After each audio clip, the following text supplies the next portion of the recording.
start off with the presentation on the new policy and discussion on that, and then we're going to go into some administrative discussion for the last section of the meeting. And then just to get started, just a reminder, recommendations for the use of force accountability policy are due today. So if you guys get those to me today, tomorrow, by the end of the day, I'll send out the report to BPD for response. Regarding the minutes, I apologize. I was off last week at a conference. I'll go back to the office right after this, and I'll send you July also. So I'll send July and August tonight. Thank you. Do you have a question? Sorry, just because I did not pull up the agenda. So what did you say we're going to do first? We're going to do the new policy? I know the last meeting we had asked if we could have a conversation about like a closure of some of the policies instead of just throwing all kinds of new policy at us. Can we, like again, we're not bringing back some of the other policies? Yeah, we're going to have that discussion after we do this budget. So we slotted the last part of the meeting for the administrative discussion. Okay, thank you.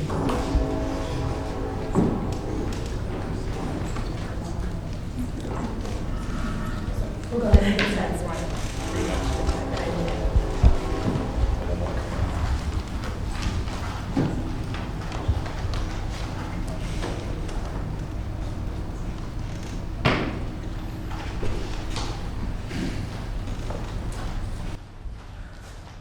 Okay, good evening, folks. My name is Senior Officer Dario. I've been a peace officer about 9 years with BPD. This is my first time presenting to you folks, so I apologize I spent the next 30 minutes looking at my face, but I'll try to make it no more painful than that, I promise. The policy I have for you today is the public recording of police officers policy, Lexipol Policy 437. This should be a unique experience for this CAP thus far, because this is the first policy I believe you're being introduced to that is brand new in origin. There was not a pre-existing edition of this policy. This policy takes paragraph verbiage and essentially transplant it into a brand new policy. So a lot of the objectives, a lot of the purpose of this policy is drawn specifically from paragraph 68 of the stipulated judgment. So if you review the paragraphs, you'll see direct congruencies, direct statements. Essentially, it's a very easy policy. It's a very yielding policy. This policy is going to outline how we plan to train and educate our officers on how to deal with public recordings out in the field, whether it be investigative interactions, use of force interactions. This will be the guiding star for the officers on how to navigate public recording. Before we get into this, I want you folks to frame your mindset, and I want you to get a setting or a notion in your mind as to how you currently perceive your ability to record me doing my job to function. If you are going to interject upon a crime scene or interject upon a police activity and record, just frame your mind around how you currently believe that could be done and what the legalities are behind that. Okay, so I've covered the overview. Go ahead, Steve. This policy acknowledges and informs officers that citizens of all types, press or non-press, have an unambiguous First Amendment right to record our duties, police duties, free from verification, free from identification, persecution, anything like that. It applies in all public spaces, homes where the homeowner is granted access. Any place you have a lawful right to be, you can record my activity. As an officer, I am prohibited from intimidating you, advising against the public recording of any of my actions. I cannot impose upon you any punishment simply for recording. I cannot ask for identification unless I have another lawful reason. I can't use force against you to deter you from recording. Essentially, any adverse actions against your First Amendment right to record, I'm prohibited from taking. Now, as with any policy, there's a give and take, right? There are some limitations on your public activities, what you can do to record me. Such limitations pertain mainly to crime scene integrity. Whether or not any of you have been present at a crime scene or seen one evolve on the news or live in public, there are some circumstantial things that we have to consider that could make or break a scene if they're trampled upon. So for example, in the scene of a shooting where I have brass casings everywhere, I can't in good conscience, as a peace officer doing his duties, allow you to traverse through a bunch of evidence to record my activity. That's why we have crime scene tape, that's why we have clearly identifiable markers, red and blue lights.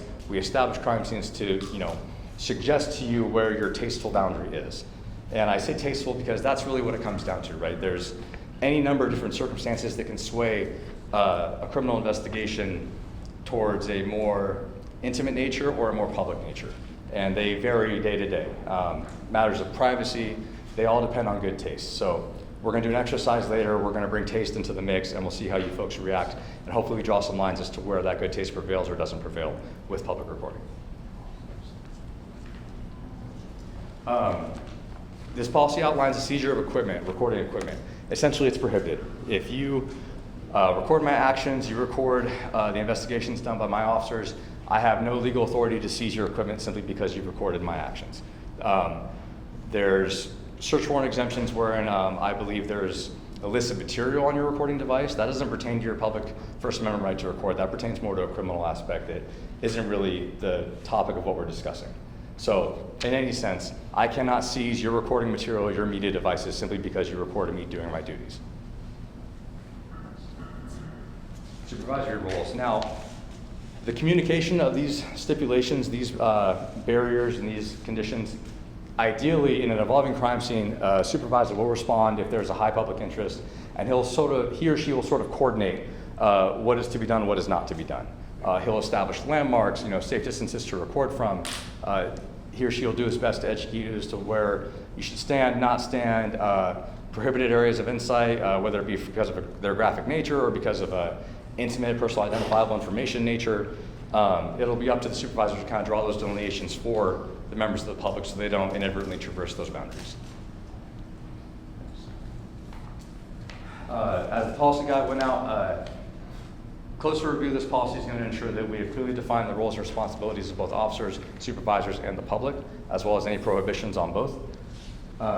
Training protocols. This training is administered in an informal environment in both the academy setting and the briefing room setting.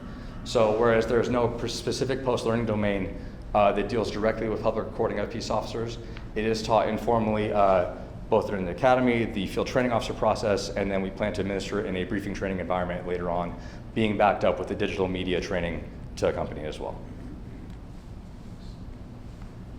Just cover the training. Go ahead, Steve.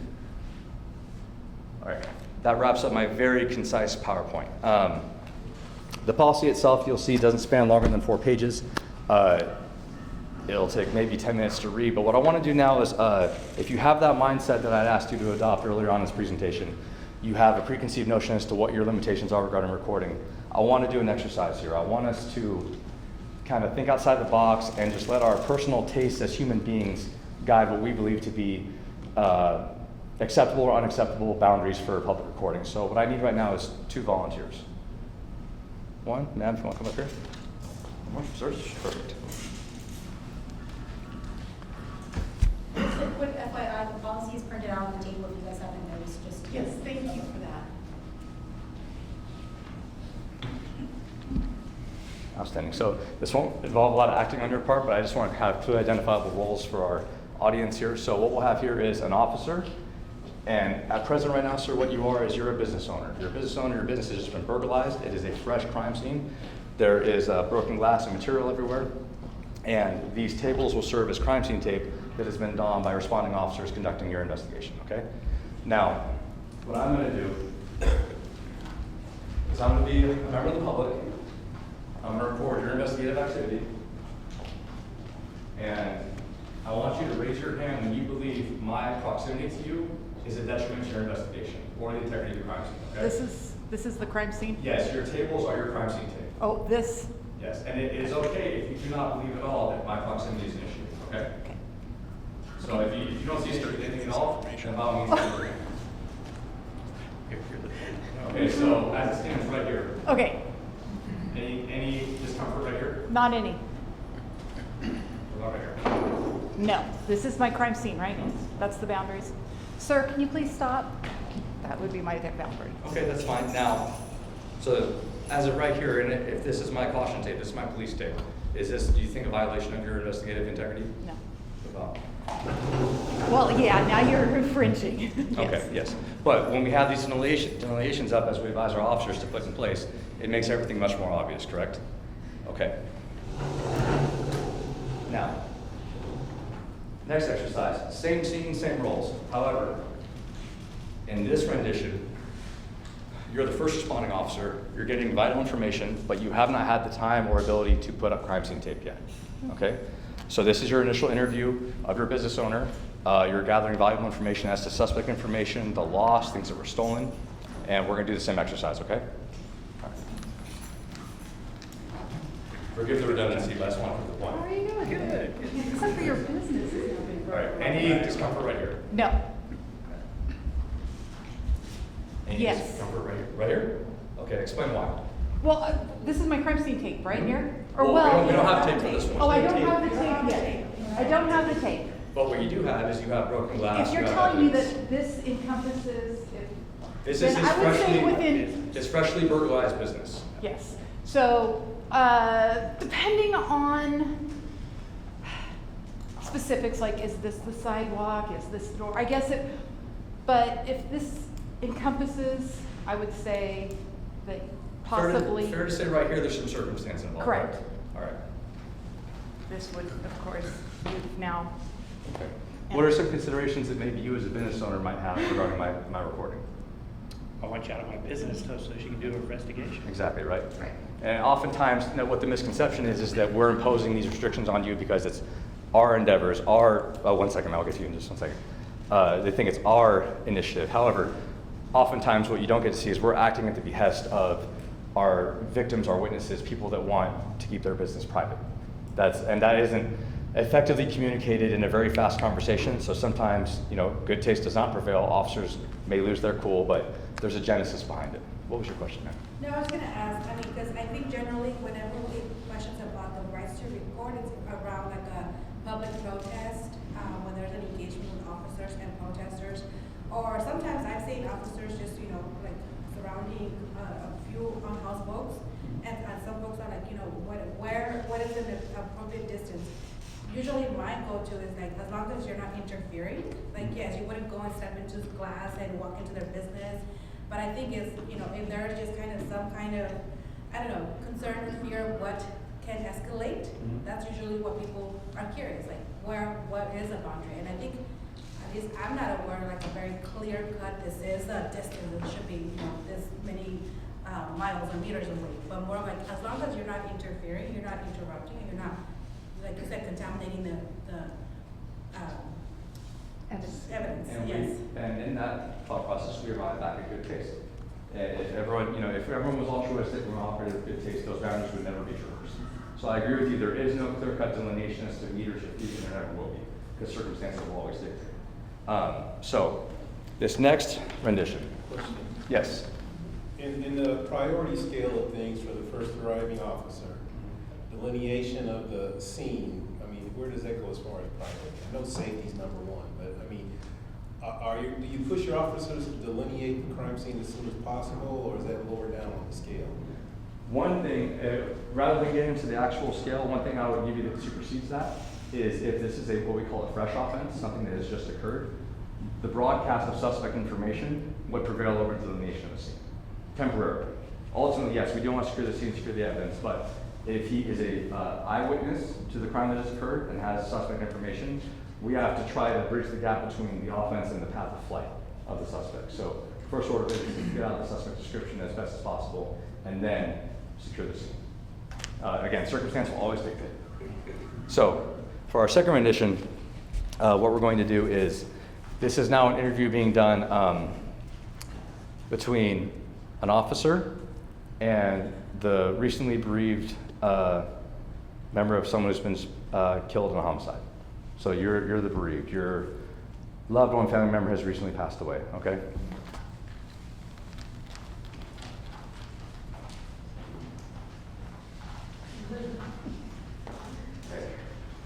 Any issue, right? Oh, this is a public space. This is a sidewalk. Sidewalk. Yes. Okay. Anything bad right here?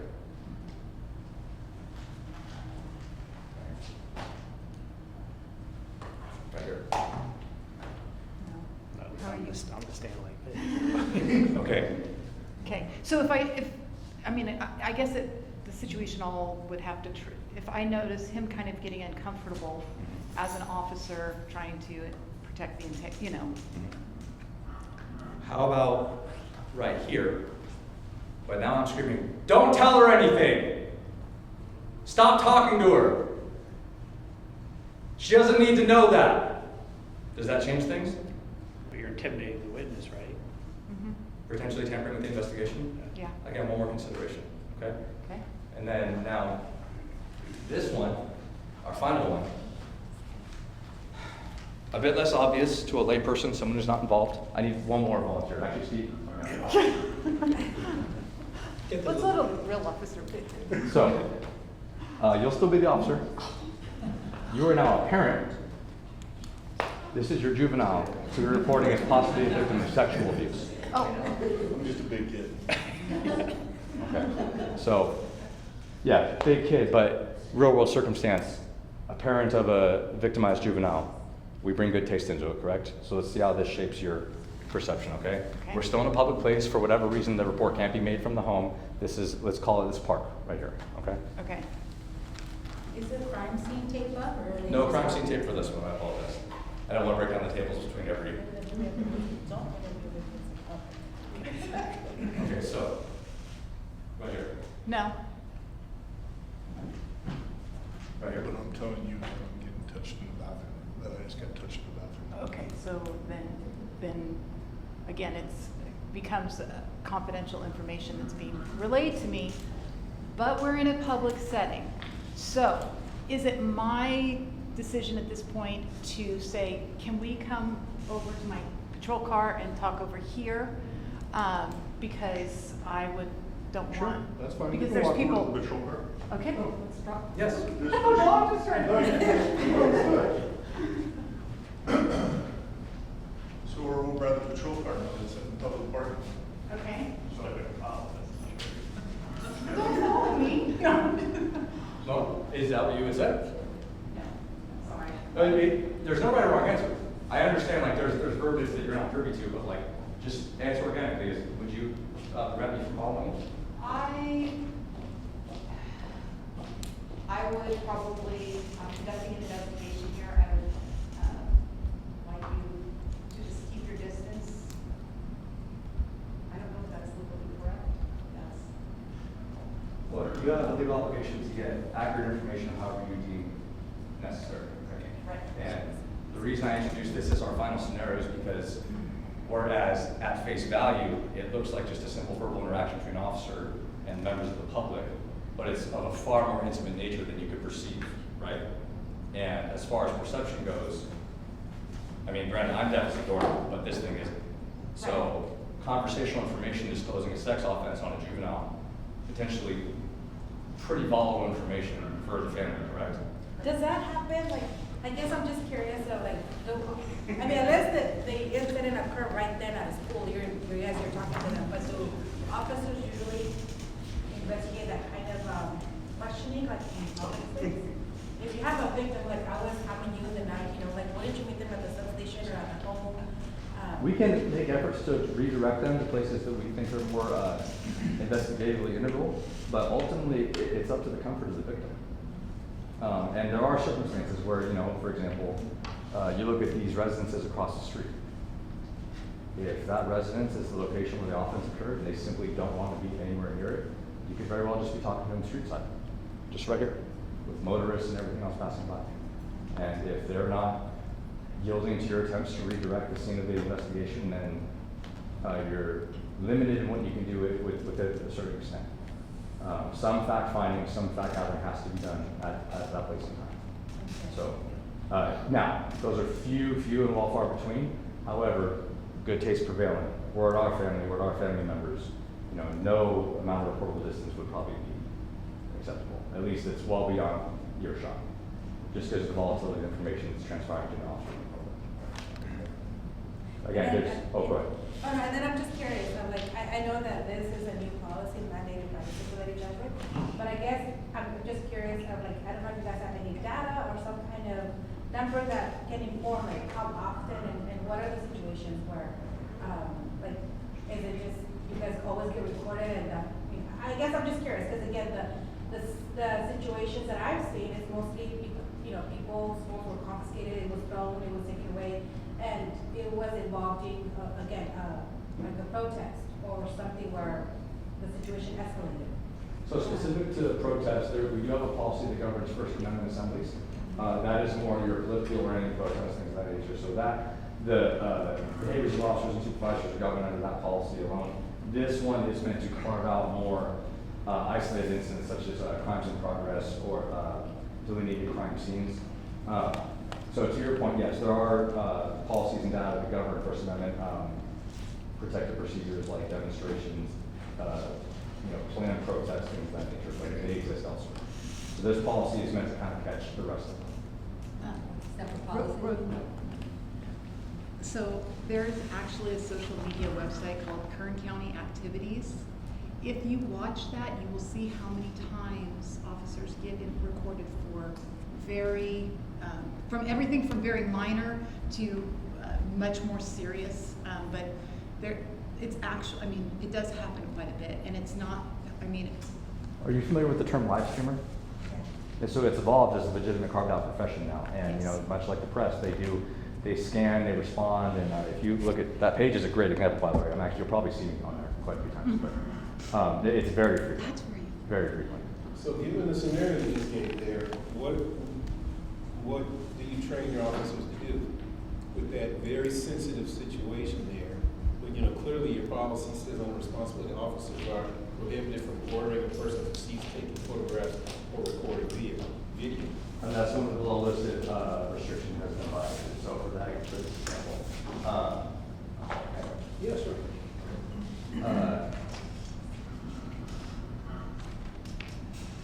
Integrity of the crime scene, that's what we're doing. So anything that could seek to impact, whether it's the physical integrity, the trampling of evidence, displacement of evidence, or the integrity of the state. I know they say intimidating or deterring a witness stands alone as a separate one, but also the integrity of a crime scene.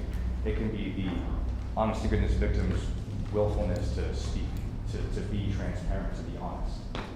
So if that's being impacted too, then we also have an obligation to either like at a demonstration attempt to relocate or restrict the influx of reporters onto the crime scene.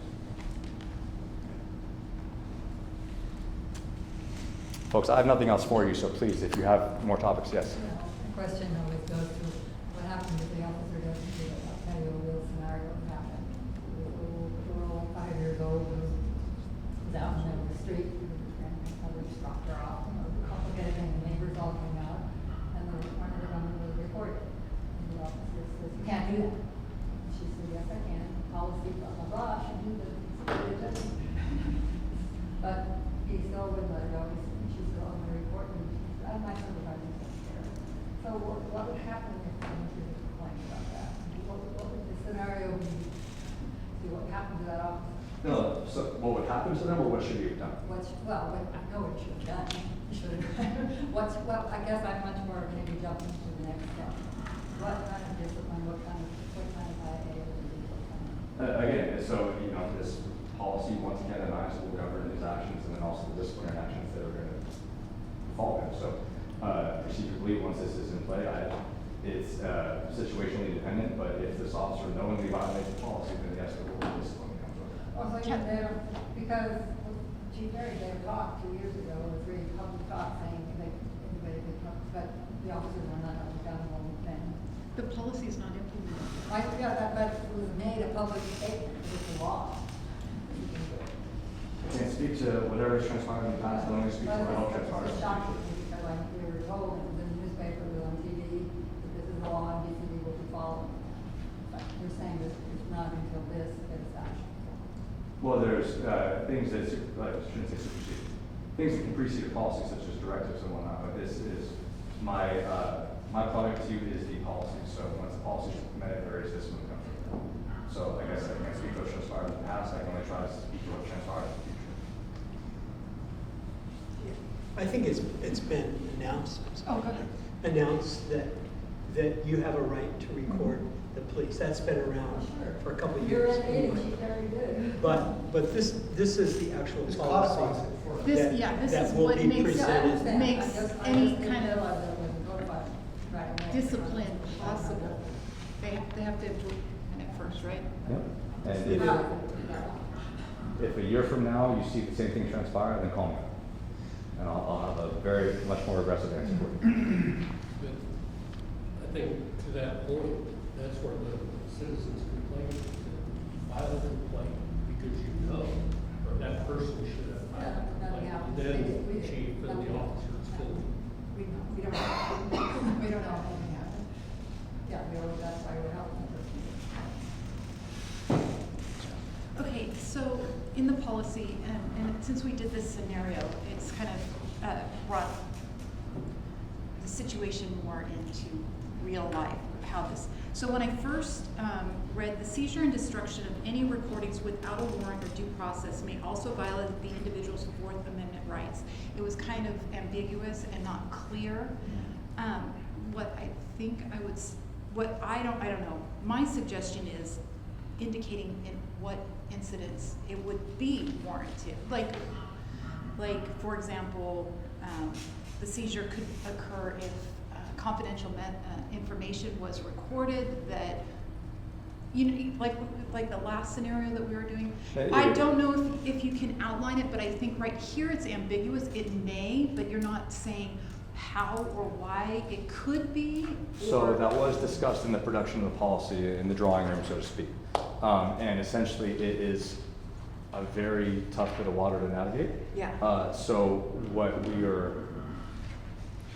we're committing to is that if we train the officers appropriately to take advanced action, they can prohibit and limit the such circumstances from occurring if they just take immediate premeditated action.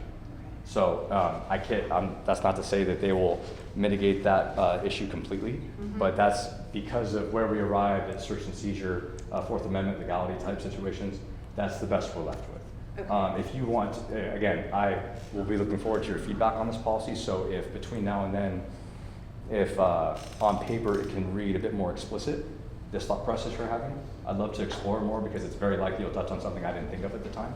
But yes, I agree. If there is verbiage that can kind of guard against that reality, I'd love to have it in this policy. Right. I just, like I said, it says seizure and destruction without a warrant or due process may also, I think, like I said, it's ambiguous at this point, and I still think it doesn't clarify when it can be legally seized. So is the suggestion just to delete may, it says, or due process, it violates. If it violates under these conditions. But I think they want to leave it open because there are going to be situations in which It sounds like it's almost like a warning, an awareness that's why I think it might be phrased the way that it is.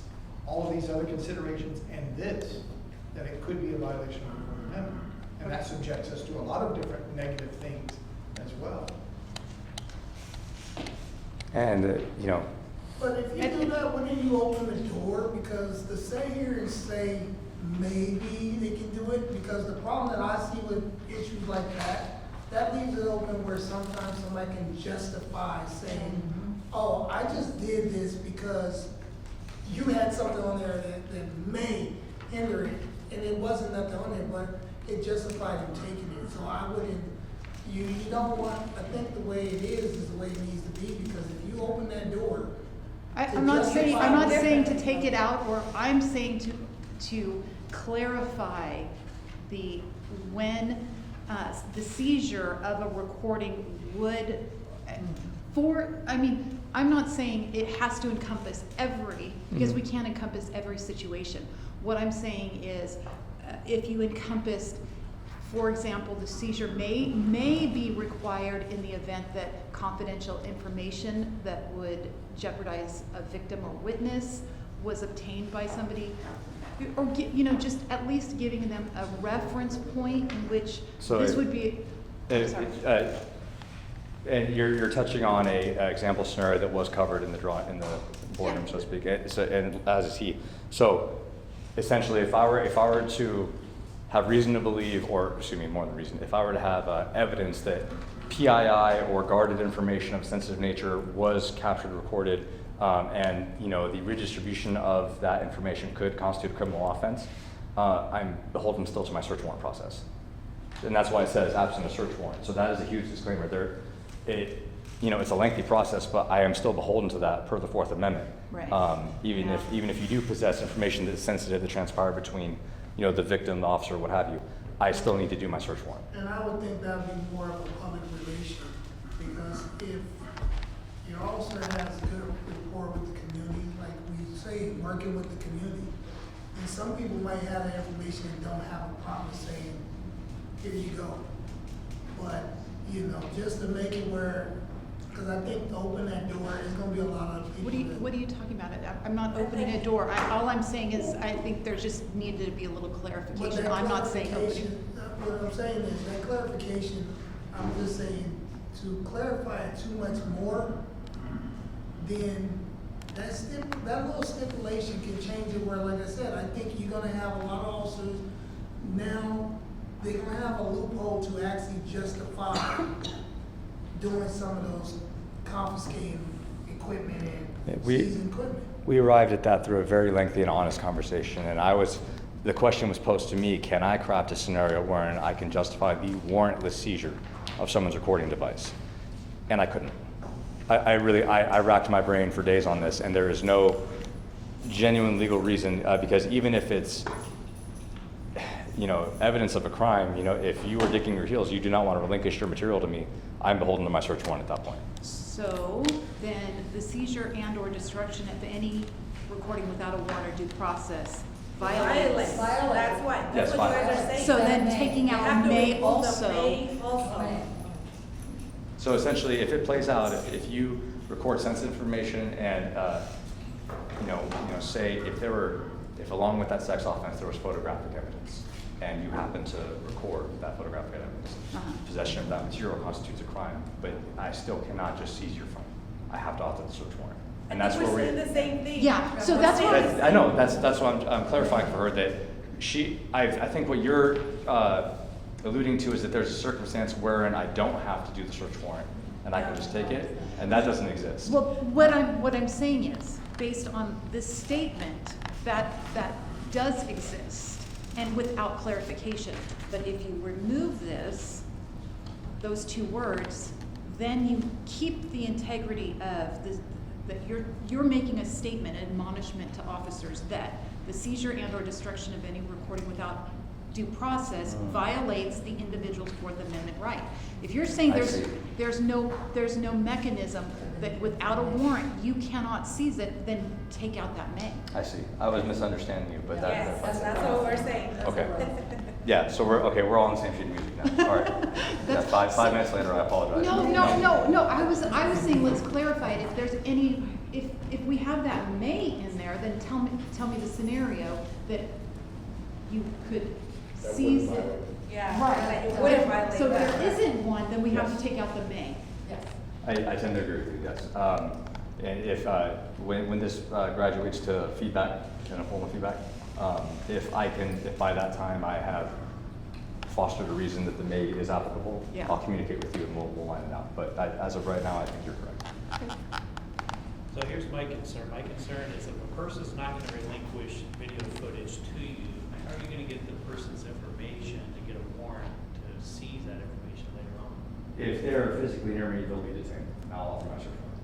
It's called the freezing of a scene. I can freeze a scene or subjects indefinitely pursuant to a search warrant.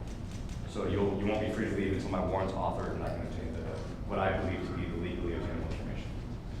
The warrant can be based off the description too. Yeah. So you describe the individual, describe the phone that you saw, not necessarily like the cell phone number and their name and all that stuff. And if they refuse to give all that, just go back to the basics of their physical description. Then detain them until you get the warrant. And how quickly is the turnaround on that? Something like that. Hour. Even in the middle of the night? That's why it's will be the duty judge, yeah.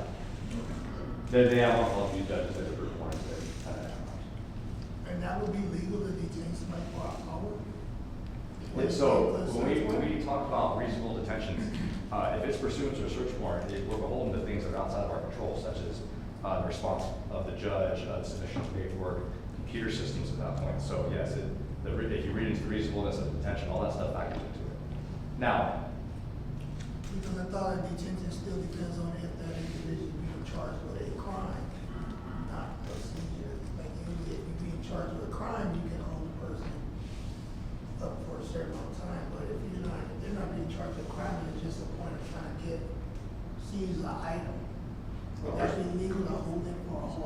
pursuant to a search warrant is legal.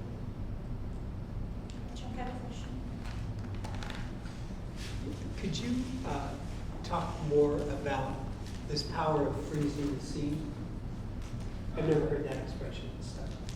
Yeah, I'll touch on it briefly just because we're kind of traversing outside the scope of our scheduled policy, but in short, freezing of the scene. So I was the recruit training officer at the academies for a healthy length of time, and in observing the tested material, POST typically throws out scenario-based questions to intrigue the officers to give responses on when a warrant is mandated and what the process is.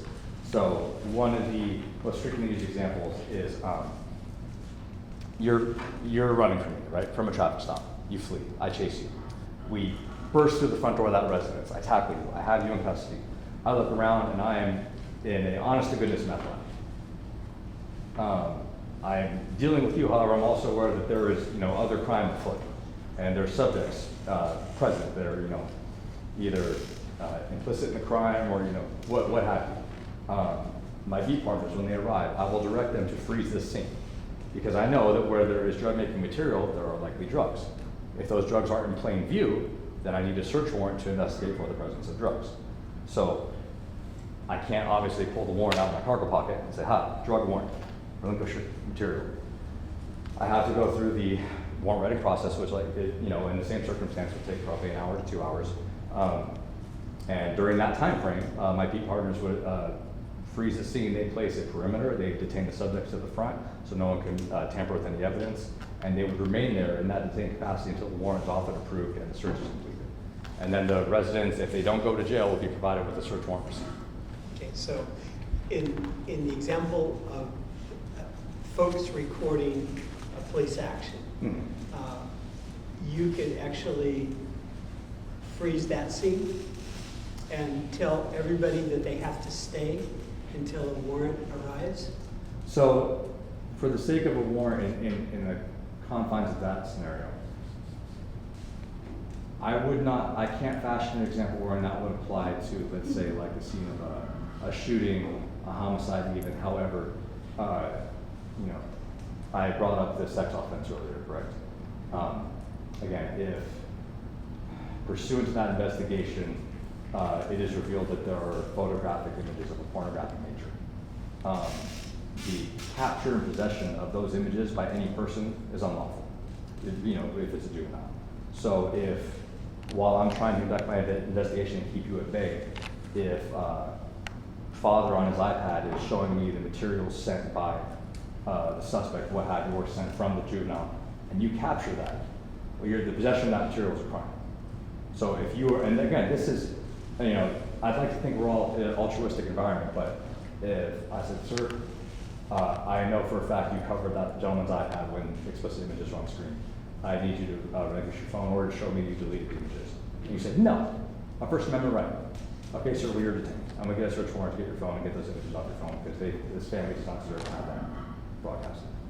That's pretty specific in your case. So Right. it's not something that you could just use against people generally recording police activity. Correct. And say, all right, you're all frozen, you can't leave, you're all essentially under arrest. Correct. Until the warrant. But however rare the example is, it merits mentioning in my policy because it could potentially happen. And that is within the policy.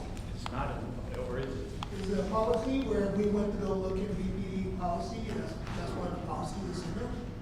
No, so the explicitness of my example is not in any policy.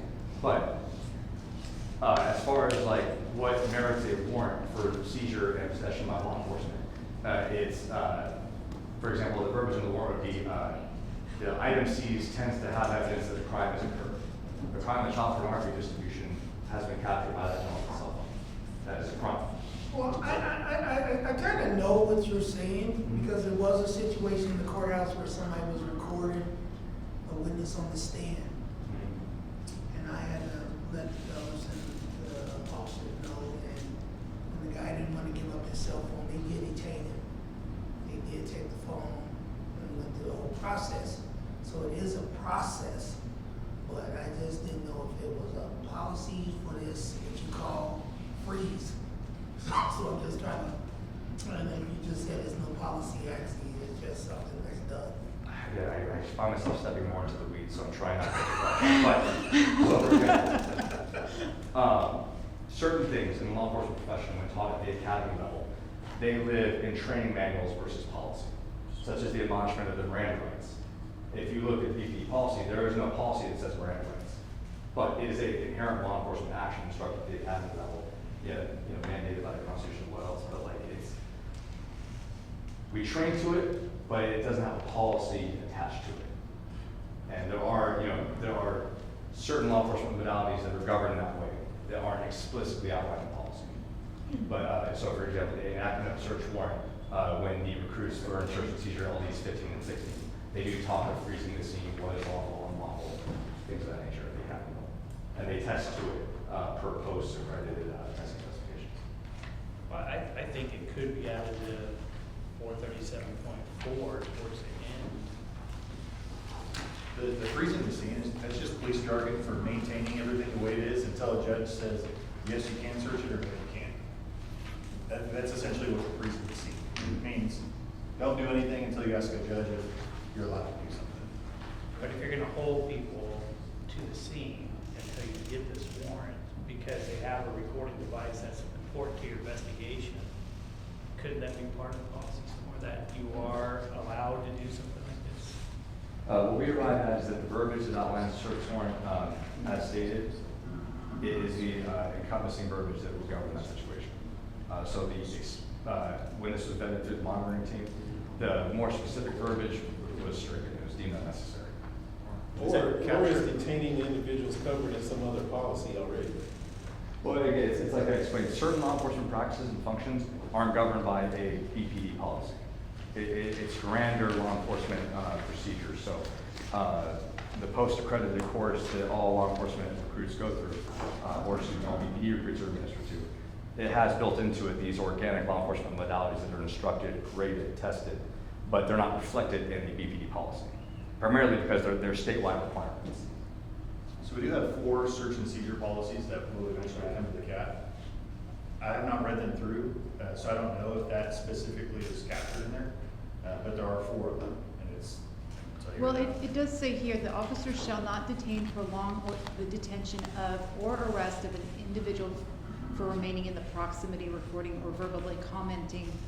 I mean, that's in this, unless, and then it gives the public restrictions that are next, such as jeopardizes the safety of the officer, victim, witnesses. So, I mean, it is prohibited to freeze the scene unless it constitutes one of these, unless the person being detained fits one of these criteria. So the seizure of a phone to obtain evidence.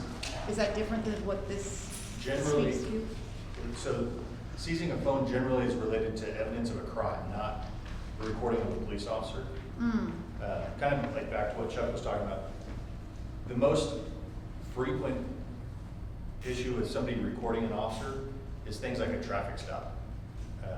So like that was a question I was going to ask you all. Like Max did the scenarios, but like, what if we did a traffic stop and you're the officer that has somebody pulled over? Technically, there's a crime that has been committed, right? A vehicle code violation. So how close do you let somebody get? You know, you've just walked up to the driver's side window and people are approaching you with their phone. So the issue is not what they're recording, right? I don't care about that. They can zoom in all they want.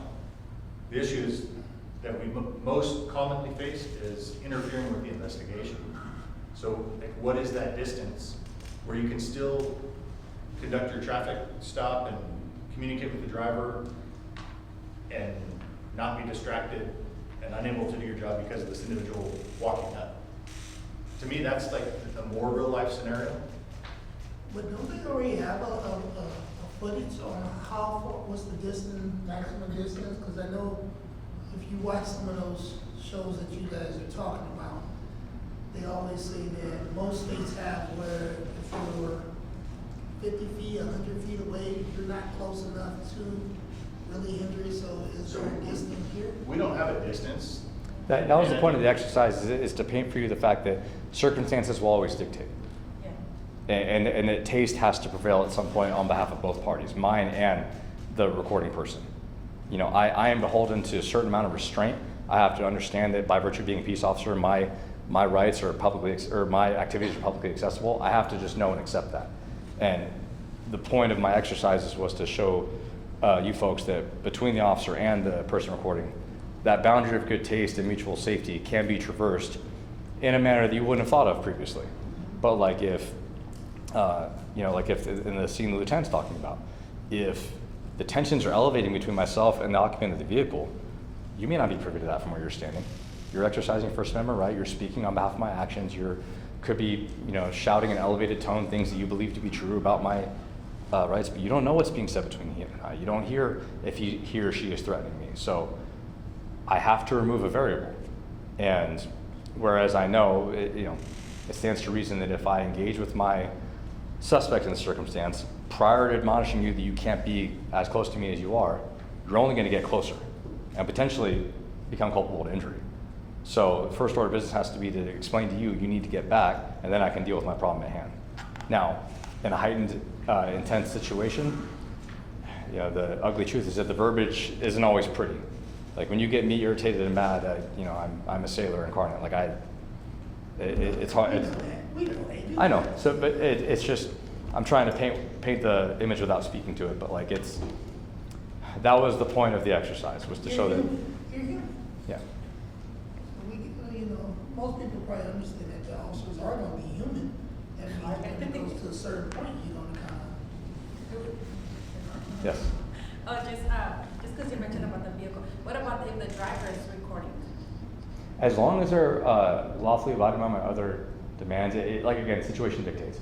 If I'm issuing you a citation, right, speeding citation, and while you're recording, you're furnishing me with all of the information I demand, your license, registration, proof of insurance, you're obviously not posing any threat to my safety, record. I'm recording too. We're not violating each other's trust here because we're just both recording. So I don't have an issue with that, and officers aren't going to have an issue with that. Because I think I've also, those are some of the questions that have come up in the past. I haven't read the policy, but is that clear here? That, it's not just the public, the bystander recording, but also if you are the victim being investigated, or in the situation like the person in the car? Yes, it's, I think it's adequately stated. I think that, again, if you play with that at all, the behavior could traverse into criminal territory, but not the recording. And that's kind of what's hard to draw the distinction between, is that the recording itself is really never an issue. The behavior around the recording can be an issue. So if for whatever reason I feel you need to be physically searched, sir, ma'am, please turn off your chest, stop your head. No, I'm not going to do that. Well, your recording's not the issue. You violating my lawful command is the issue. Does that make sense? So a lot of these issues, when they become volatile and they make the news headlines, one of the verbiage is that they like to throw out is a person was arrested for recording. That's actually not true. They're arrested for not following commands. PC 148. So there's no penal code in that circumstance that would pertain at all to their recording. It's just the fact that they were not complying with lawful commands. And in that case, the only lawful command would be to give me some space. Oh, I'm sorry. So in her example, it's the actual detainee, or the focus of my investigation. Okay, if Yeah. the person being cited. Yeah, cited or detained or what have you. That was her example. Okay. Yeah. Well, I think that's where the driver is gonna feel like they knew they was going to jail still, because that was a quick one when they said, I'm recording, you recording.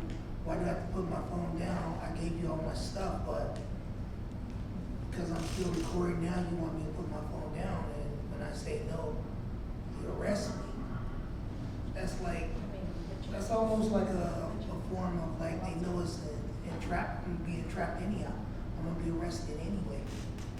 Because now any officer can justify saying, well, I told him to put his phone down, he said no. He didn't follow my instruction, that's an arrest. So I don't think the driver has the authority or an officer has the authority to tell a driver to put their phone down if they're still cooperating. If you don't produce your license, all the necessary information, So if the passenger's sitting there and they're recording, it's all good. So- Yeah, per traffic stop, my investment's in the driver. Assuming it's per a CBC violation, my investment's in the driver, not the passenger. And I would say the difference between like a passenger and a pedestrian walking up is you're focused on the car, you see these people in there, but if somebody's walking up behind you, right next to you, recording you, You can now start your looking, your attention your is attention pulled. goes behind you. Yeah, that's where the interference comes from.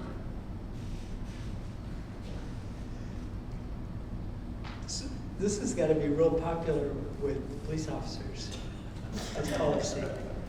You know, in the live stream era, we've matured to it, I think, faster than we would have otherwise. I'm sure. And there's guided trainings and whatnot that kind of pre-educated us on how to deal with this just before this got codified. So, you know, it's not going to hit us like a ram once this goes into practice. But My assumption is that until a second officer, at least a second officer arrives on the scene, you've got to pretty much ignore folks doing the recording, other than try and talk to them. Glad you're here, glad you're recording. Could you give us a little space so we can do our job? Something like that. There's not much else You know, you can do, right? from personal experience, the best and most polite way to do it is a redirection. You know, a prohibition obviously is, I can't prohibit you, I can't intimidate you, but if I say, hey sir, you know, you're welcome to record, but could you do me a favor and do it from that tree over there? Something reasonable, something's not gonna make you hump a mile away, but you know, that typically bridges the gap. I've allowed you to continue your activity, but I've also bought myself some space. That's the most amicable way this all plays out on the streets generally. And just back to the arrest for recording, which would involve the warrant or the seizure of the device. That can only happen if there's reasonable evidence that there is illegal material on that recording Correct. device, correct? Yeah, and that So- transcends simply just recording me. Yeah. That would pertain to the explicitly prohibited material, graphic material, stuff like that. Gotcha. Okay.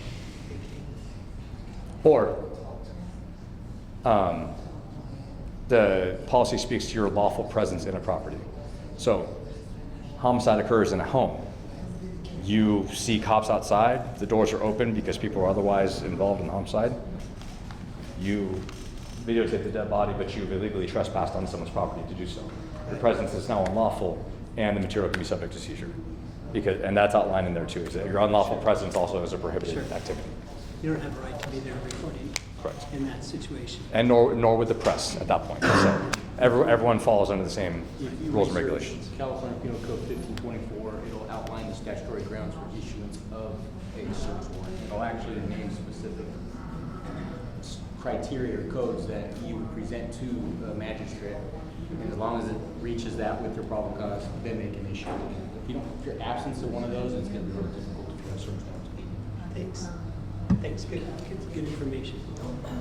This turned into a great conversation. I'm happy it went this way. Do you folks have any lingering concerns, questions? I know I do await your feedback on this policy, and if Conveo is your preferred platform to get your thoughts in order, I welcome those vulnerable to meet with me and my project team. I'm not going to do them that way. I just think as technology changes, you're gonna have to make this policy consistent. I'm thinking drone footage, you know, you have your delineation of the police state, right? Then you got drones. Oh, yeah, I'm not, yeah. I'm aware, it will grow like most things do. And, you know, circumstances, like I said, this policy is circumstantial in nature and circumstances change all the time. So I wholeheartedly agree with you, this will have to evolve in the years to come. Thank you very much. Thank you, folks. I appreciate your time. All right, so we're gonna, time, but we want to have some, what I think are some appropriate conversations to, we've been at this work now for almost 2 years. Hard to believe, but it's that time. And I'll share a little bit of my perspective, and yours is going to be important. I want to hear from you as well, but because I think that we have evolved. Every organization evolves over time, and I feel like CAP has as well. And we've made some progress. I think in terms of how we do our work, what kinds of ways we're working together and getting things done. I feel like we've probably made more progress in the last 6 months than we had the previous year and a half, is kind of what it feels like. But I still think that there's opportunities for us to improve. We've learned more about each other. The police department has learned more about this work and how to do it, what ways we can be successful.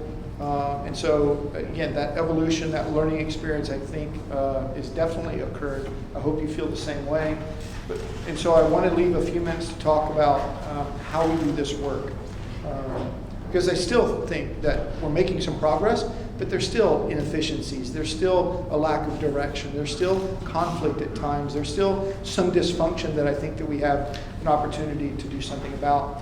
And because at the end of the day, we have very important work to do, but a diverse panel that is working efficiently, that has clear goals, that is transparent, we're kind of all holding each other accountable, that is the key to our success. And so I think it's kind of time for a reset. And so as we are getting to the end of year 2, I want you to think about, do you want to serve another term? I hope that you do. I think that we've established some relationships and we've been able to develop some continuity as a working group, and we still need you. We still need you to stay engaged and work with us. So I think the reset really is talking about policy, or the CAP policy revision. How do we do this work? What are some of the ways for us to better work together? And Josh is going to have some questions for you, very specific to this, but I want to use the next period of time before the end of the year here to do some of that reset so that we can begin the new year on some better ground. That's my perspective. And I want to hear from you about some of those kinds of things for about the next 10 to 15 minutes. I want to hear from you administratively. We called it that because let's talk about the CAP policy.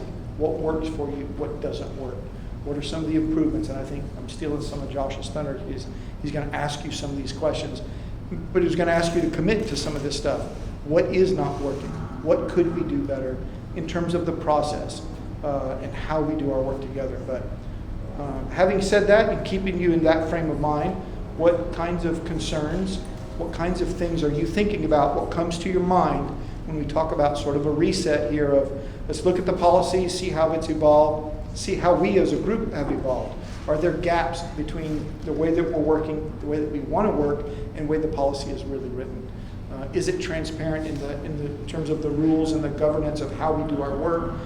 Is it sufficient to hold us all accountable so that we can make sure that we're getting work done? Those kinds of things. When I talk about that, what are some of the kinds of things that come to mind? Your mind. I like having the drafts of the policy. I know we've been using Conveo quite a bit, but I can read better on a piece of paper than on Conveo and old school. And so being able to make marks in margins and being able to make notes has been I really like that at the beginning, and when we switched to Conveo personally, we stepped away from this, and so Okay. I would like a draft of the policy and the existing policy. I know that might be more expensive, or I know we're killing trees. A draft of the new. I know we're killing trees. I know we're killing trees, but I'm old school, Okay. so. All right. No, I cannot just say like what happened right now around this policy was what we've been asking for. Yes. Okay. Like Tell have a me. conversation to like dialogue and, can we have feedback and why you think this and why? And I think that largely I think we've tried to catch it every now and then, and we have had. Well, over the last several months in particular, as we've kind of evolved, and particularly as Adia and Dan have come on and given us some direction, the conversations have shifted, the meetings have shifted, the content, where there has been more than there was previously, for sure. So you like specifically having the presentation like you did, and then dialogue and discussion immediately following it like we did. Just Yes. having that opportunity, because I think what has happened in the last however many policies we've gone through is that, they presented and then we go back and whoever wants to join some work group meetings, we have conversation with 2-3 people, but we haven't had like as a CAP, have Everybody a participating. conversation in this policy. Okay. I know people say like, oh, well, I work on my own timeline and I read it, but the idea is not getting like, Having like meetings. not edit on the policy. Using It's just the having meetings. that conversation. Got it. And how are we really incorporating community feedback? Because the idea is that we're working with the community base, and so whenever we raise, well, what is this situation that was brought up to me? Like, how does this, can you explain it in this policy and stuff like that? So anyways, I am pushing for like a conversation more like this. Okay. Whether that means that we slow down our timeline, because it's pretty, It's aggressive. it's a pretty aggressive. Yeah, right? sure. And I think the other thing is that we haven't had like a closure of any of the policies that we You're right. submitted. We're going to policy number 5 now? Yeah. And I don't think we've actually had a concluding conversation around any of the policies. Yeah. I totally, oh, I would agree, because last working group, we talked about this, and like what happened tonight, we're talking with the officer, and we talked about May. Now we understand, he understands, but what we had last time, that last policy we did on the recording, record, the police, the last one, Officer Banger did. We were working on that, and it was like, we kept finding places where there was, things were not copied right, or there was A, B, C, F, R, R, it was like a lot of mess and grammar problems. And there were also confusing words, just like we did with him. And if we could have asked an officer ahead of time, we wouldn't have had to type that same thing in 15 times, because we keep seeing it over and over, the same kind of issue. Yeah. And it would be like, to me, this was like magic that we actually got to do this. One of the things that we learned today, that I learned today, was as we do work and revisions in some of the documents and then translate it back into the policy format, it reorganizes and does some things that I didn't recognize that. But I also want to bring you back to, you're not here, although it's valuable to check our grammar, it's important, I'm not dismissing it. But your role is, what is the intent of the policy, and how do you want the police department to operate this way? We're going to be very diligent as we close out work to make sure that the grammar and the other things are right, because words do matter. Punctuation does matter, can change things at times, so I'm not dismissive of it. Yeah. But I'm just saying, much of your attention needs to be focused on what the policy and the operations, the intent of the police department. What do you think is communicated here? Do you think it's clear? Do you think it's what our community expects of us? What are some of the operational things? And that really is where I hope that you spend most of your time, even though I know sometimes it's hard to. Well, I think what I'm saying is, yeah, you're right, because it's like, I don't remember your proofreader, that's my time. No, of course. But what I mean is that sometimes, it's not just that the grammar is wrong, we can fix that, and, just say you left a word out or stuff. I'm talking about vague words, or like tonight, with the May, and once it was solved, and we don't have to go, we understood each other by talking about it. Right. So I think exactly what Rosa said, that we can do it right after the presentation, we can look out, we have a paper one, where we can ask some questions, and they'll be settled, and then we can, like you said, focus on the meat of it. Okay. I think that would help tremendously, because it was very exhausting the last few weeks to have, because that policy had so many confusing things and seemed contradictory, and we could have asked someone. Okay. And it Yeah. would be different. Yeah, I guess just to also add a little bit of what Pat is saying is that I think at least there's been 2 policies where making sure that there's, and not because we don't want to focus on grammar, that is not our objective here, but I think it is very disruptive. We're like, okay, we have to make sure, going back to like, does this definition here in this section match the original use of force? And sometimes that doesn't happen. Yeah. So making sure that the terminologies are consistent, the definitions are consistent, because then we're having to go back to multiple policies to make sure that we are capturing, like, wait, this is, phrased a little bit differently here, Yeah, sure. and actually put it way out of context. So making sure that we give that more of a final policy instead of us having not just the grammar, but making sure that the terms used are consistent and that it's the same definition throughout all the policies. Yeah. And we're going to give you some opportunity to really have to weigh in on this. But over the next couple of meetings, you're going to get more information about this, because one of the things that I would like to do is grow the size of the CAP and get more participation and make sure that we are truly getting the perspectives and the experiences of our community. So I'm going to ask you, as you think about this time to reset and start the new year with a new policy, hopefully more members in place. Those are some of the things that I have that I'm interested in and why I'm wanting to do this now as well. So with that, I'll turn it over to Josh, and then we can If I have another question. very specific conversations. Yeah, as sorry, well. I have one question. Like, I know that these girls, Kathy, they're working really hard on the Zoom meetings. I was in a few meetings too. Yeah. But we really need it like who's really like a policy maker, like somebody we can consult with him, how is that real we can work. You know, they are really working hard, and I was in the meetings too. Can we do some arrangement, What would like that- who really make the policy, so we know we are under like a guidelines You mean for which it. officer?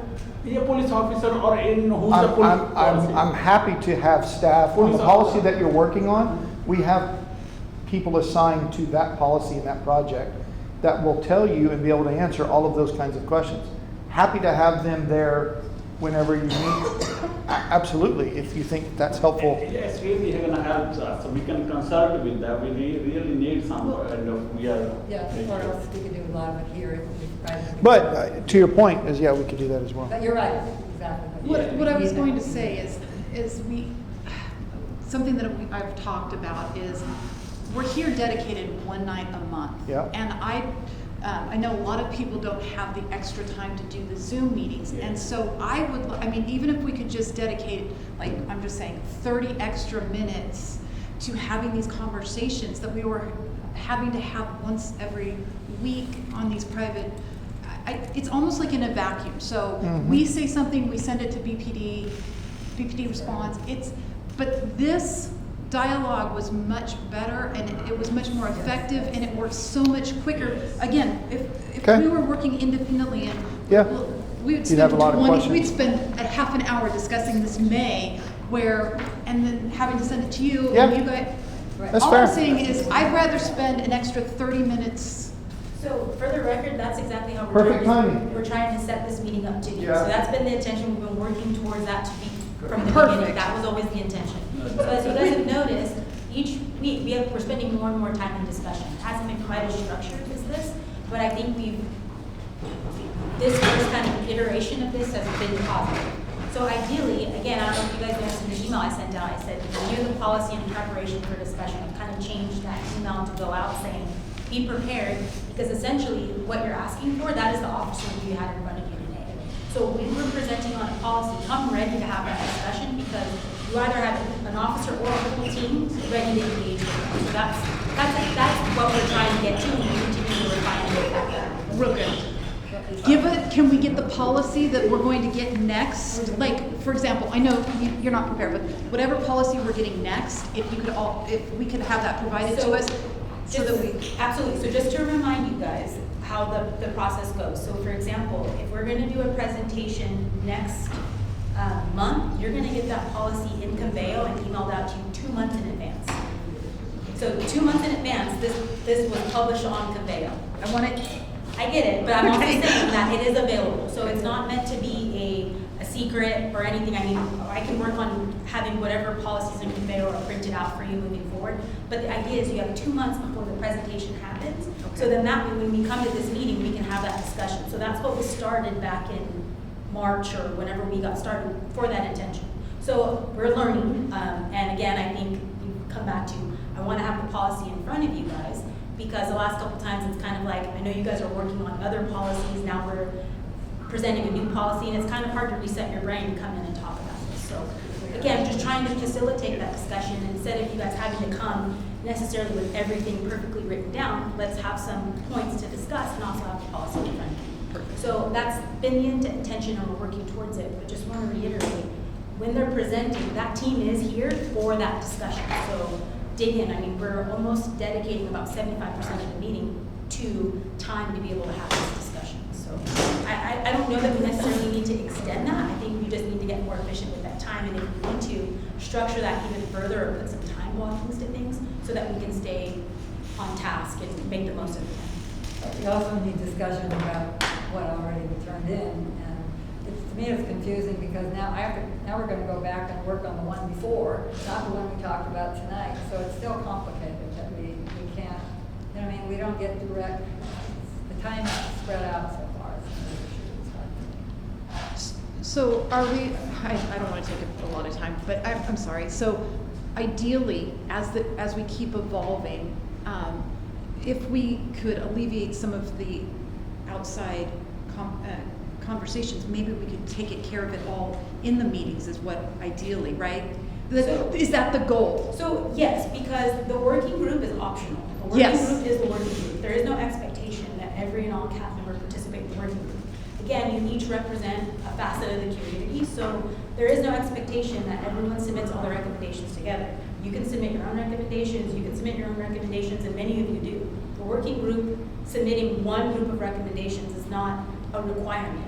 I think it's a great thing that you guys get together and do that, but we can't base how every single member submits and reviews a policy based upon the working group. So, wonderful, great, but the discussion that happens here needs to be available to everybody, whether they want to participate in the working group or not, essentially. So yes, we want this discussion to be open and collaborative with the CAP as a whole. And I mean, people can get together and review policy however you choose to do it, whether you want to do it on your own together. There is no, rule book on how you guys do that. I mean, it's up to you guys how you want to proceed. But everyone can submit their own recommendations and review the policy how you see fit. But this time has been set aside and resources have been provided so that that discussion can happen in this meeting. We just gotta continue to refine it and make sure that it's efficient and constructive for everybody that's here. So some of the questions that I was trying to think of a interesting, or I guess funner way than just asking. So I don't know if everybody has one of these little Post-it pads.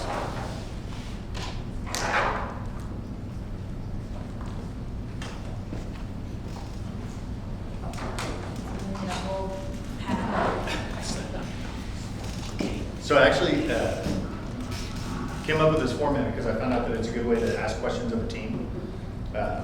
I am going to ask that you guys put your name, if you're comfortable, put your name on whatever, at least one of them, I need your name on there. But when I have questions for a team and people don't want to speak up, like I have to write it on a postcard and then turn it in, and I get way better answers. But some of the questions that Chief and I talked about that we would like for you all to answer is based on your perspective of a CAP member, and then you as an individual, as we throw around some different ideas of how we can start introducing new things to the CAP, if it's not just policy, or maybe you do like working on policy, that's your interest, or that's what you like doing. But I think the more that we know about you, the better we can operate with each person, or if we need somebody whose interest is scheduling, then we know who to go to. And then some of them are just like, first one, pain points.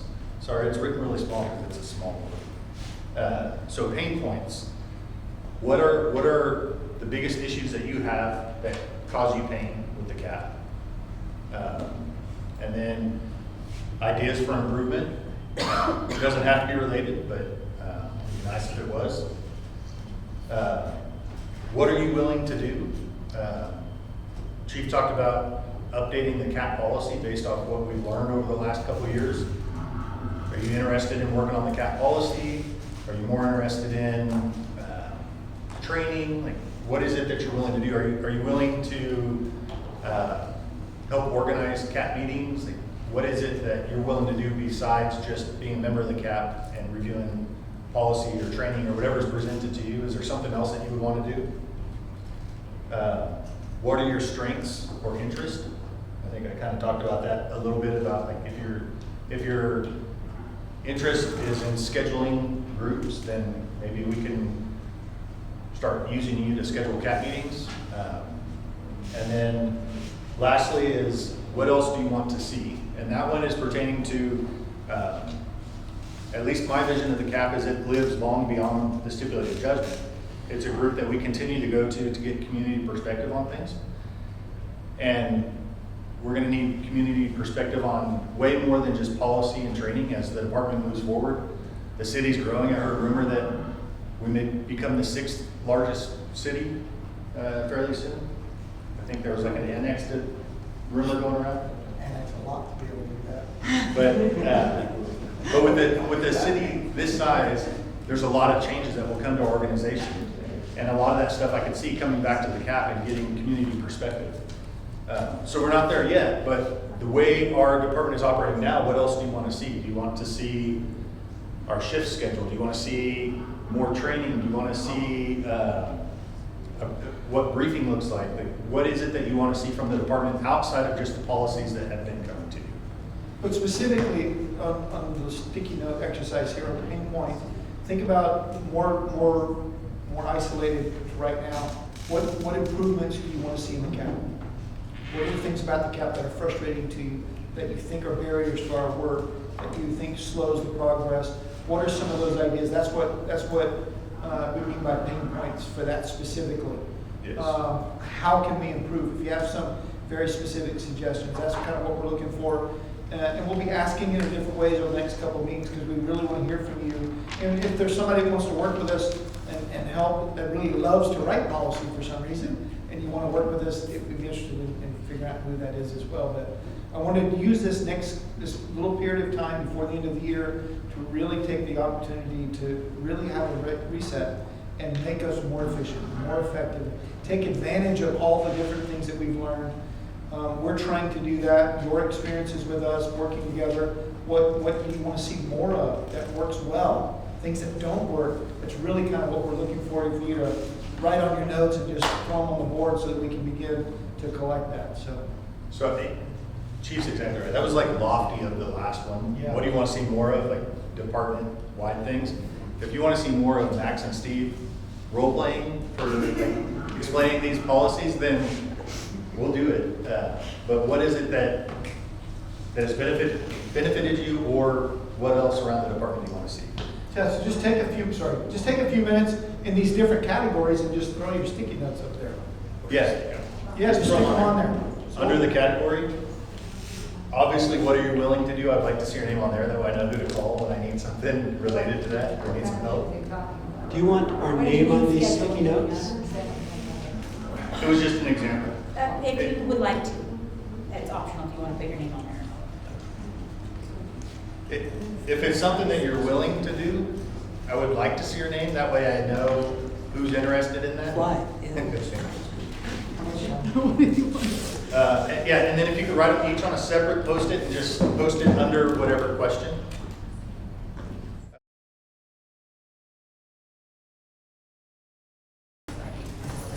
All right, so what I'm going to do with these is, because we have a small group tonight, I'm going to compile them with the questions, and then I'll email, I'll probably just email the whole CAP, but specifically to get the feedback from the folks that couldn't make it tonight.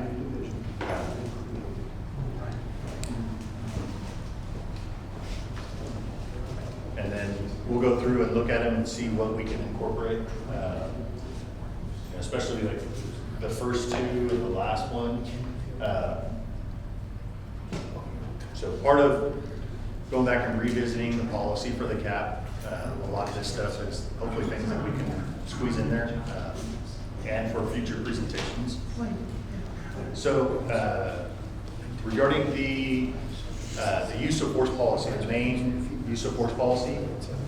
So when we got those back, there's over 400, can't remember the exact number, 430 recommendations. So we're trying to provide a response to each one. So I apologize that they're not done yet, but you remember John Bishop, Sergeant Bishop? Well, he and his team, for 2 weeks, we pulled them off their primary duty. So his team has some full-time staff and then collateral assignments. So like when they teach the academy, there's a lot of kids. So they got to bring in additional instructors that are collateral assignment. So we pulled them off their primary duty for 2 weeks, replaced them with the collateral instructors, so just so that they could focus on responses to the recommendations. And then they've gone back to their full-time position, but they're still working on them. And then for the last 3 weeks, Captain Holcomb and I and a couple other folks have met on our weekend and continued to work on them. So we are getting pretty close. Chief and I were talking earlier about hopefully we can pick a date in October to provide the response. I know that's the biggest one. There are several for the 3 ancillary use of force policies, but none of the other ones have over 400 recommendations. So what we'll transition to as we're fine-tuning the responses and making sure you've captured everything is also the way that we respond to you with that. And the reason I bring that up is at 1 minute apiece, we're looking at like 430 minutes of us giving responses. So some of the ideas we threw out is maybe categorizing them, and we talk about each category or each bucket, and we'll still give you the document, but I just don't think we have enough time to talk about over 400 recommendations. So I think that's probably the most efficient way is to talk about categories, but we'll give you the responses. Anybody, any questions on that? I think when we came up with the scheduling, we didn't anticipate getting over 400. So we tried to get it done. That's why we pulled them off their primary duties. Chuck, you had something? Yeah, I think, I don't know if I speak for everyone. Go ahead. I think we want your response to the major points. You can just say all the grammar stuff we've taken care of. Don't worry your pretty little heads about it. But so if that's a major bucket or a barrel, Okay. you know, we trust you on it. We want to see the big stuff, and there's a lot of, you know, small stuff in those recommendations. I imagine of those 400 and however many, there's probably about 30 or 40 that really needs to come back. That is very good to know. And that's Yeah. kind of Oh, what, yeah. that's kind of where we're at, is trying to distill that. I'm glad you said it out loud, because that's kind of what we're trying to distill I it can- down to, And that's- where we can have, when we deliver the response, that we can also have meaningful dialogue and discussion on why we arrived at this decision. And we were gonna put it in some different buckets, and cover some themes that we thought were the most of concern and sensitive and important to all of you as well. So I'm glad you said it out loud, because that's kind of what our approach is. Yeah, I think we could avoid some of that by if we do these kind of pre-discussions like we did tonight, some of Yeah. those little things we won't need to write down. Yeah, so the other topic of discussion, and I think we brought it up last month maybe, is maybe doing a special meeting on a different day to provide the responses. Any strong feeling one way or the other on that? I mean, like not have 2 meetings in a month or something. Yeah, have 2 meetings. Well, some people can come, some people can't. Will you be able to put a whole That's almost draft, true a anyway. redraft Yeah. together for us? A redraft of the policy? Yeah, at least the use of force, because I think that's what I put up there, is the use of force dictates a lot of the other policies. Yeah. That's what we have to keep referring So back to. we hadn't been focusing on a rewrite to include the recommendations accepted. We were going in and making sure that if we accepted something, it didn't affect the flow of that section of the policy. And making sure that by adding that, it didn't change the meaning of things that it was unintended to affect. But a final draft, I don't know. That would definitely help us, you know, because I think, I know- Secondary rough draft. you know, like, just kind of the basic grammar stuff, you know, fixing it on the draft, and I don't know that, I don't recall that we saw a lot of that on the use of force one, and again, we've seen it on other ones, but more of a more recent final draft, and maybe the ones where you guys are still deciding whether you're gonna accept or not, we can have those conversations, because that's what we've been asking for. When can we conclude this use of force thing, and have a conversation, because we didn't just submit it, but I don't know what, you know, what was raised to really, help us, I guess, have that conversation of why, what we're willing to accept makes sense. or- Yeah, I mean, the dialogue could, you know, help as we go, again, down. I really do think that we kind of need some feedback from you on where you lie on some of the recommendations to help proceed. Right?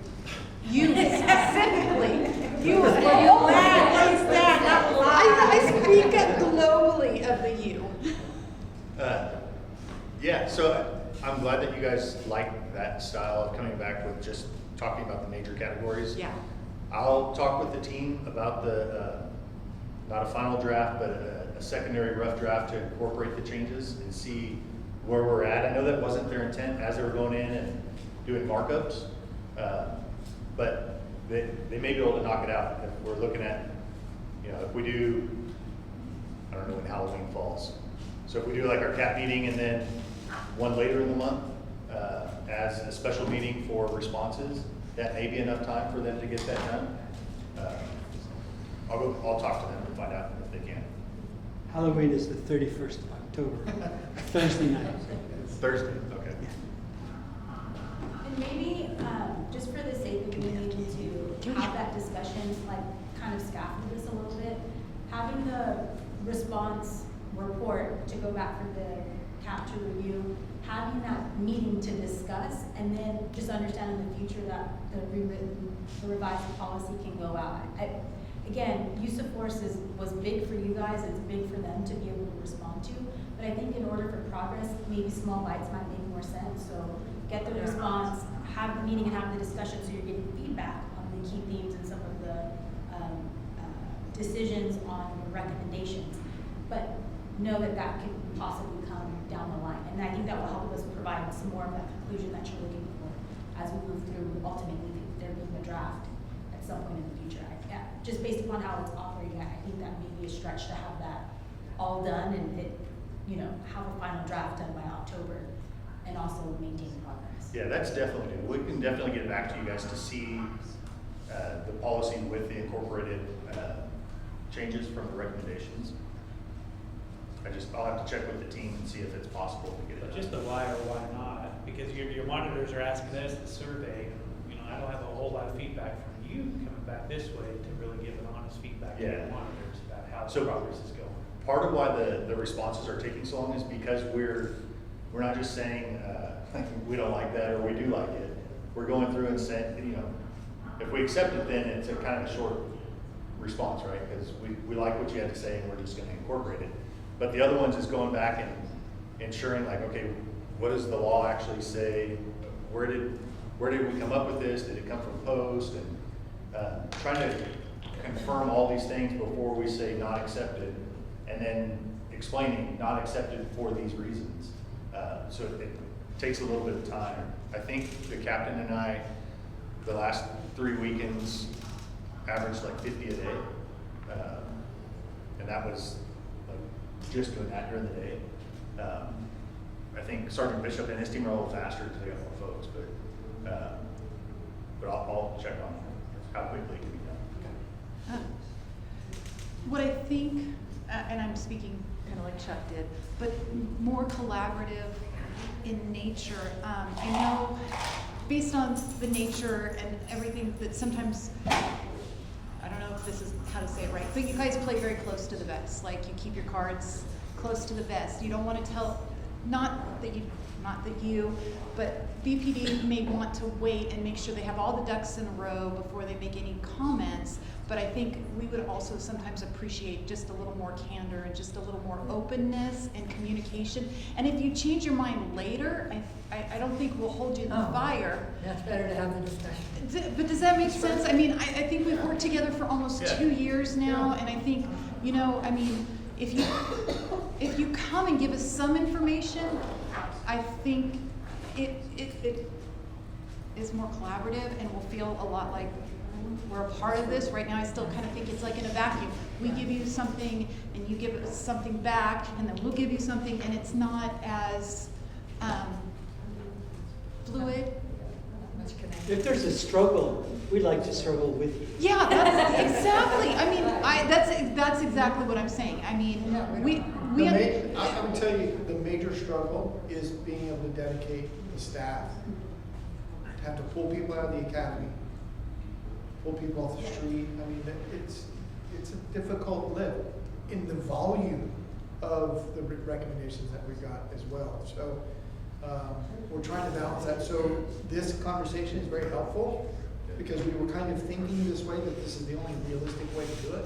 So your feedback and recognition of it's kind of going to be a living document for a while. They always are anyway. And so, but your point about hearing something from us on some of these is, I get it. I hear you. Yeah. I hear you. And like I said, it's a living document, so you can change your mind. I'll give you that. All I can say is I'll give you that, but I don't want to speak for everybody, but All right. That's all we have. Does anybody have any closing comments? We're gonna take this, we're gonna summarize all of these, send an email to the rest of the CAP saying, hey, we asked these questions this week. Here's our categories of some of the responses. What do you say? For everybody else that wasn't here. We're gonna ask them to participate in this as well. So thank you for doing this. It's very important to us. We're gonna let you close it out with your advertisement for the last meeting of the community meeting. So next Tuesday at 6 p.m. at MLK Community Center, I know a few of you picked up the flyers. I intend to send this to everyone as well by by email. So if you have any groups or anyone that you'd like to share it to. But part of what we're going to be going over that evening is going over the presentation of the Community Engagement Division. I think most of you are aware of that, some of the structural changes that we made within the organization at the police department. To include our community relations unit, our school resource officers, our police activities lead.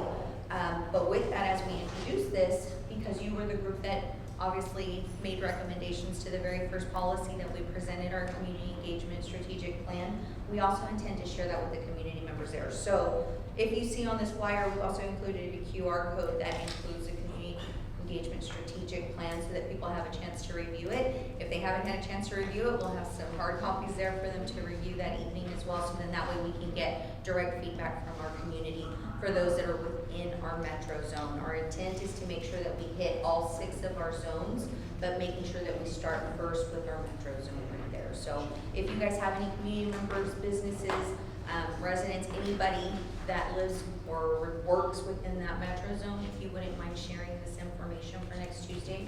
If you guys are interested in being able to come out and attend as well, because one of the strategic goals, as you guys know, is talking about the work that we're doing with our CAP, but also being able to provide surveys in ways that we can gain feedback from our community. So maybe being able to share with community members that are there the work that you guys are doing with CAP could be beneficial as well. So if you guys don't mind, I'll have this emailed to you tomorrow, kind of thing. So if you guys wouldn't mind sharing and helping us get the word out, so that way we have more representation of our city there to be able to share feedback on this. This will be in Spanish too, right? Yes. Yeah. We have I think we have it in Spanish, but yes, electronically as well.